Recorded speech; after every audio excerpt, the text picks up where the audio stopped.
이번 시간에는 직권의 변화와 판 구조론에 대한 내용을 다뤄보겠습니다. 일단 지각 변동이라는 내용이 나오는데 지각 변동이 뭐냐? 화산활동, 지진, 습곡선맥의 형성, 대륙 이동 등이 일어나죠. 그래서 이 지각 변동은 왜 일어나는 것이냐? 그 에너지원이 무엇이냐를 한번 알아보면 바로 지구 내부 에너지죠. 그런데 이 지구 내부 에너지는 왜 생겼냐고 우리가 배웠었는데 방사성 원소의 붕괴열이었어요. 그래서 지구 내부 에너지로 인해서 지각 변동이 일어난다. 그런데 그 지각 변동이 일어나는 곳이 어느 정도 정해져 있어요. 그거를 바로 변동대라고 부르죠. 그래서 변동대는 지각 변동이 자주 일어나는 지역이에요. 그런데 여기서 두 가지로 나뉘게 됩니다. 첫 번째로는 지진대가 있고 두 번째로는 화산대가 있어요. 말 그대로 지진대는 지진이 많이 일어나는 지역이고 화산대는 화산이 많이 일어나는 지역이에요. 그래서 그림을 한번 살펴보면 이 중앙 부분이 바로 태평양이죠. 그런데 이 태평양 연안을 주변으로 이제 화산대랑 지진대가 분포를 하고 있어요. 그래서 태평양에는 연안에 지진대랑 화산대가 많다. 그리고 두 번째로 이제 대서양이 여기 보여요. 대서양이 보이는데 대서양 같은 경우에는 중심부에 지진대가 막 몰려있죠, 화산대랑. 그래서 대서양은 중심부에 많이 몰려있다 라고 알아주면 되고, 그리고 그림을 한번 봐보면 화산대랑 지진대가 어느 정도 많이 일치하는 경향을 보여요. 그게 왜 그러냐? 왜냐면은 이 지각 변동이 일어나는 에너지원이 지구 내부 에너지였죠. 그런데 같은 곳에서 지구 내부 에너지가 있을 테니까 그 지구 내부 에너지가 뿜어져 나오는 곳에서 화산대랑 지진대가 형성되게 되는 거죠. 그리고 두 번째 문장을 봐보면 주로 대륙 주변부에서 띠 모양으로 나타난다. 대륙 주변으로 띠 모양으로 나타나는 화산대랑 지진대가 많이 분포하고 있죠. 그리고 세 번째, 지진대는 화산대보다 광범위한 지역에서 일어난다. 그림에 보면은 지진대가 화산대보다 훨씬 많다는 걸 알 수 있어요. 그런데 이게 왜 그럴까 생각해보면 지진은 그냥 땅이 흔들리면 되는 거예요. 그런데 화산대는 마그마가 아래에 있어야 돼요. 그래서 화산이 일어나려면 밑에 마그마가 있어야 되니까 그냥 흔들리기만 하면 되는 지진이 훨씬 더 많이 일어나는 거죠. 그래서 다음 페이지로 넘어가 볼게요.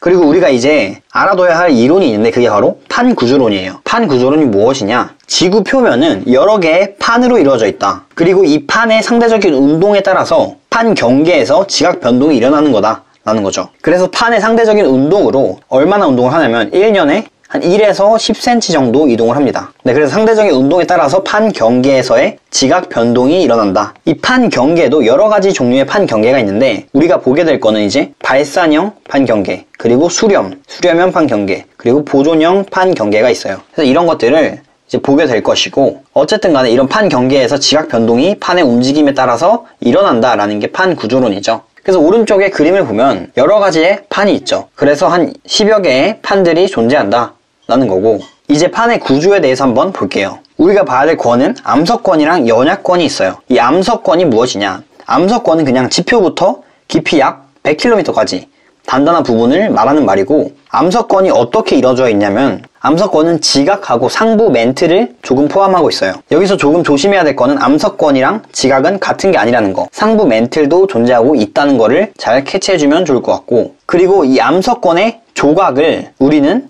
판이라고 부릅니다.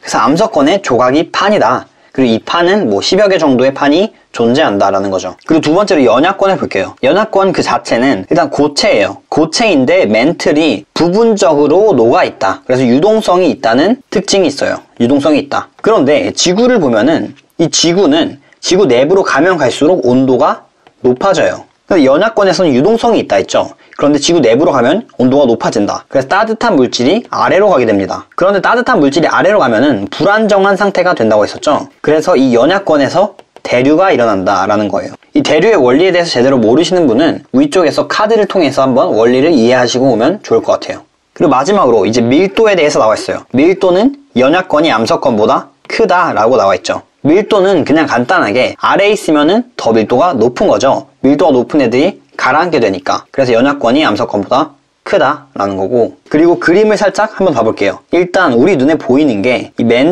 멘틀이랑 지각이 보이죠. 그래서 이 멘틀에서 색깔이 조금 다르게 표시된 게 바로 상부 멘틀이죠. 그래서 판 같은 경우에는 지각이랑 상부 멘틀까지 둘 다 포함을 하고 있다라는 거죠. 그 연약권은 상부 멘틀을 제외한 멘틀 부분이 연약권이다 라는 거죠. 그래서 다음 페이지로 넘어가 볼게요. 이제 대륙판과 해양판에 대해서 비교를 할 줄 알아야 돼요. 일단 대륙판은 대륙 지각이랑 상부 멘틀이 합쳐져 있는 거, 해양판은 해양 지각이랑 상부 멘틀이 합쳐져 있는 거예요. 그래서 우리가 비교해야 될 요소들이 무엇이냐? 바로 두께가 있고, 그리고 밀도가 있어요. 그래서 결과부터 한번 말씀을 드리면 대륙판 같은 경우는 두께가 두껍고 밀도는 낮아요. 그리고 해양판은 두께가 얇고 밀도는 높아요. 그래서 이거를 간단하게 외우기 쉽게 한번 설명을 드릴게요. 일단 그림을 볼게요. 대륙판을 먼저 보면 대륙판 위에는 아무것도 없어요. 물 같은 게 존재하지 않고 공기만 있죠. 그래서 눌리지 않았고, 해양판 같은 경우는 위에 물이 있어요. 엄청나게 많은 양의 물이 있는데 이 물은 굉장히 무겁죠. 그래서 눌렸다고 생각하면 될 것 같아요. 그래서 외울 때 이런 식으로 외우면 굉장히 간단하고, 이제 더 정확한 이유는 이 대륙 지각과 해양 지각의 성분 때문이에요. 대륙 지각은 화강암질로 이루어져 있고 해양 지각은 현무암질로 이루어져 있어요. 그런데 현무암질의 밀도가 화강암질보다 더 커서 이런 결과가 원래 나오는 거예요. 네, 그리고 이제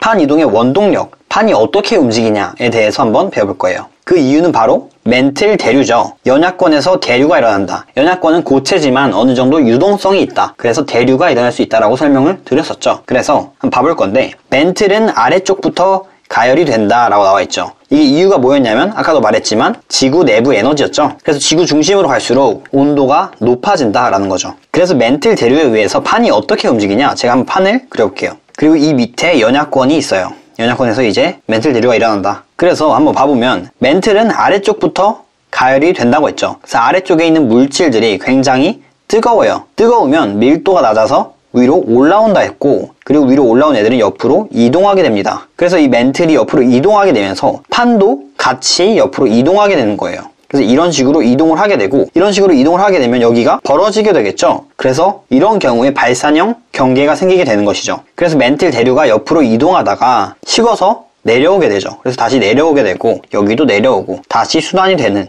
이런 구조로 이제 멘틀이 대류할 때 위에 판까지 영향을 받아서 이동을 하게 된다라는 거예요. 그래서 오늘 수업은 여기까지고, 다음 수업에서는 발산형, 수렴형, 보존형 경계에 대해서 자세히 알아볼 거고, 영상이 유익하셨다면 구독 눌러주시고 좋아요 눌러주시면 감사하겠습니다.